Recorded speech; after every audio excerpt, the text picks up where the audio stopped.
31-year-old Staff Sergeant Darren Hoover, 25-year-old Sergeant Johanny Rosario Pichardo, 23-year-old Sergeant Nicole G., 22-year-old Corporal Hunter Lopez, 23-year-old Corporal Dagan Page, 22-year-old Corporal Humberto Sanchez, 20-year-old David Espinoza, 20-year-old Jared Schmitz, 20-year-old Riley McCullum, 20-year-old Corporal Dylan Marola, 20-year-old Corporal Kareem Nakui.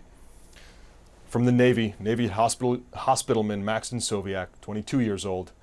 And from the Army, Staff Sergeant Ryan Naus, 23 years old. It is stunning and difficult to comprehend how young so many of these were in their early 20s. And that is part of what makes this, just a small part of what makes this so incredibly difficult, because they were at the beginning of their lives, the beginning of their adventures, and yet they chose, with their bravery and their heroism, to go out there and not only to help their fellow service members and their fellow citizens, but the citizens of another country, to help them escape Afghanistan and to try to come to the U.S., to try to find a better life. And it is in that service, as part of that mission, that they paid the ultimate sacrifice. Wolf, may their memory be a blessing as we watch these dignified transfers continue.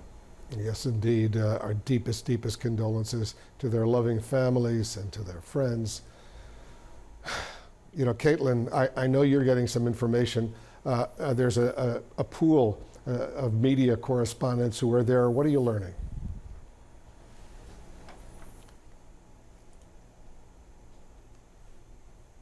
With him today, of course, obviously staying out of the way, out of the respect for the families. And I just want to note one thing. If you're watching this and you notice it is silent, there is no audio, that is obviously out of respect for the transfer.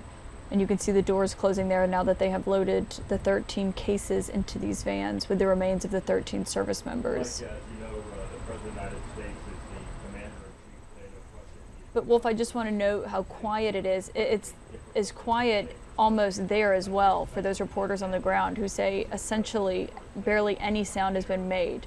You saw the President and the Defense Secretary and the First Lady go up into the belly of the aircraft earlier. A small prayer was said in there. Of course, no one was present. The reporters were not present for that. But even there on the tarmac, it is incredibly quiet as well. You just heard them keeping track, of course, keeping time as they were putting these transfer cases into the back of these vans.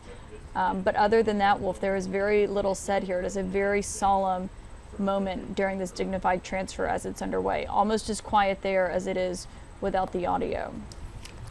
You're absolutely right. The unspoken words, the silence, they are so incredibly powerful. Let's watch a little bit more as this transfer, this dignified transfer, continues.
The President of the United States, First Lady of the United States, Secretary of Defense, Secretary of State, others, the top military brass, the commander at the Dover Air Force Base in Delaware, Colonel Matthew Huseman, Mrs. Sarah Huseman, wife of Colonel Huseman, Colonel Chip Hollinger, commander of the Air Force Mortuary Affairs Operations, Dover Air Force Base, a very powerful, moving moment as this dignified transfer is wrapping up right now, and we see the President, the First Lady, the Secretary of Defense moving on.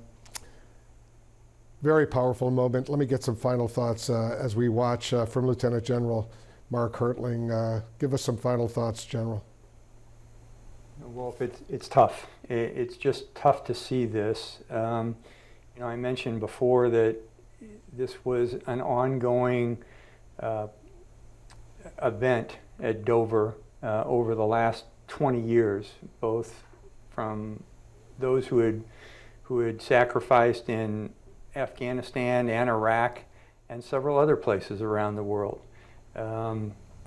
These ceremonies have gone on sometimes almost daily, like during the surge in different countries, but you never get used to them. I would suspect that now, today, because we're seeing hopefully the last casualties coming out of Afghanistan, this is especially gripping.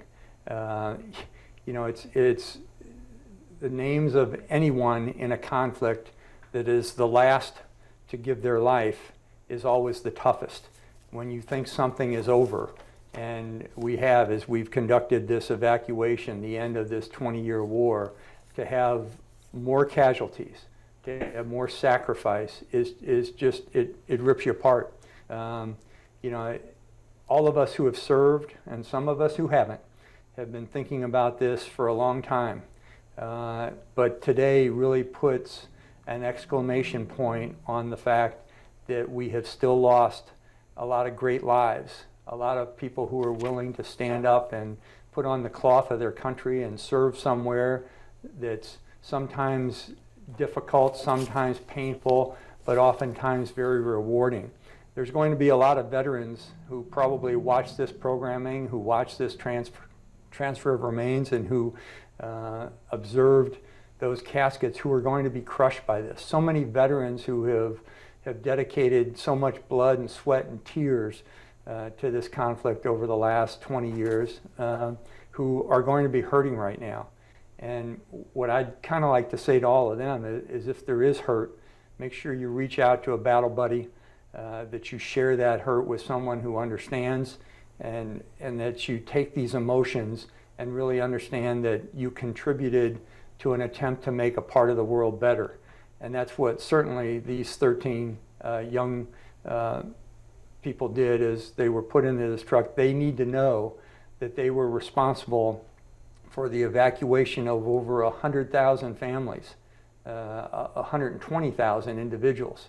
And because of that, those people are going to have a better life. Now, certainly there will be questions about those who didn't get out, who weren't evacuated, but 120,000 people who are going to have a better life somewhere in the world than in Afghanistan under the Taliban are certainly grateful for the sacrifice that these 13 made.